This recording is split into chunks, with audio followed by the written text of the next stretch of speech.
Ever wonder what really makes a ghost story get under your skin? Well, we're going to find out. We're going to break down a classic tale, one told in a simple village tea shop, to figure out the anatomy of what makes a story so chilling you just can't forget it. You know, this line just says it all, doesn't it?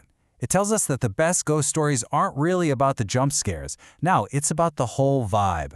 The sound of rain against the roof, a warm cup of tea in your hands, and that feeling of everyone leaning in a little closer, together. All right, so every good story's got to start somewhere. This is the exposition, the setup. We're going to see how this one builds its entire world in a tiny tea shop on a rainy night. This is the foundation, right before they start to tear it all down. So just take a look at this scene. It feels so warm, so familiar. You've got the storyteller, this wise old guy, spinning a yarn for a couple of younger folks. It feels safe, you know, like a real community. And that is absolutely crucial. You have to build up this feeling of safety before you can completely shatter it. Okay, and here's where things start to turn. That cozy feeling starts to crack.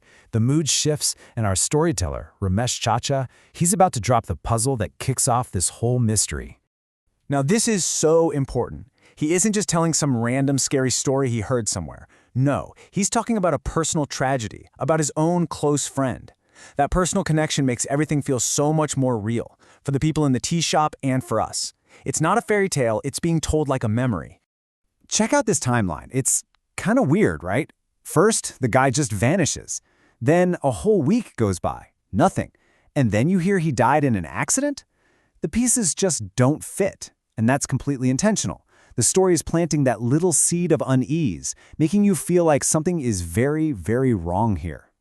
So we're moving past just sadness and confusion, and we're heading straight into fear territory. And this is where you can really see the classic horror moves at play.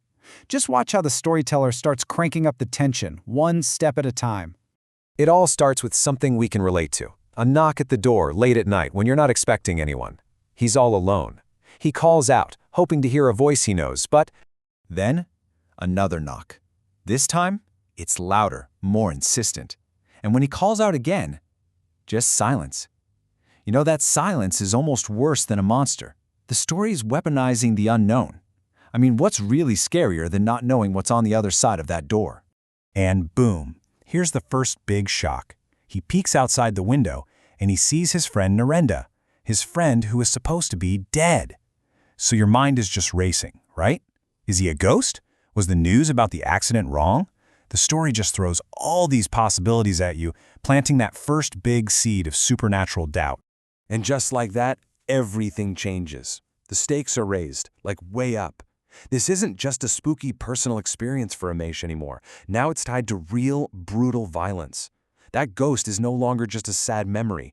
It's starting to look like an omen of death. And this is just brilliant storytelling. The storyteller, Ramesh Chacha, he just stops right there. He says, all right, that's enough for tonight. You'll get the rest tomorrow. I mean, talk about a cliffhanger. He's got his audience in the tea shop, and let's be honest, us too, completely on the edge of their seats, and he knows it. So let's jump to the next evening. The story picks back up, and this is it, the climax. This is where our protagonist, Ramesh, has to finally face whatever's been terrorizing him, and we get to see the true horror of it all. Man, this is just pure nightmare fuel. You got dogs howling out in the forest, these shadowy things start crawling out of the dark, and they have blood-red eyes just staring at him. Yeah, after seeing that, Ramesh basically says, okay, I'm out. He knows this is way over his head, so he decides he needs to find an expert, a local astrologer named Shamla. So now we get to meet a classic character in these kinds of stories, right? The expert. This is the person who understands the rules of the spiritual world, and he's here to finally explain what on earth has been going on. And this is where we get a fantastic twist. The astrologer explains that, get this, Narendra's spirit isn't the threat. Not at all. He's actually a pure spirit, and he's been trying to warn his friend because his final rites were never performed correctly. The real danger? That's coming from some old, dark ancestral curse that's attracting these other, truly evil spirits. Okay, so now we know what's happening. The mystery's basically been solved. So the story starts moving towards the endgame. It's time to fix this mess, to resolve the conflict, and to put things back in order. And the astrologer gives him a solid two-step plan. This is great, because now our main character isn't just a victim anymore. He can actually do something. First, he has to protect the house by tying the special protective thread, a kalava, all the way around it. Second, he has to help his friend by taking his final ashes and immersing them in a river. That's what will finally grant his soul peace. And there you have it, the end. He follows all the instructions, and the knocking at his door, it stops, for good. He not only saves himself from those evil spirits, but he also frees the soul of his troubled friend. Peace is finally restored. So when you really think about it, what makes a story like this so powerful? It's not just the scares. It's the way it starts in that cozy, safe world and just completely shatters it.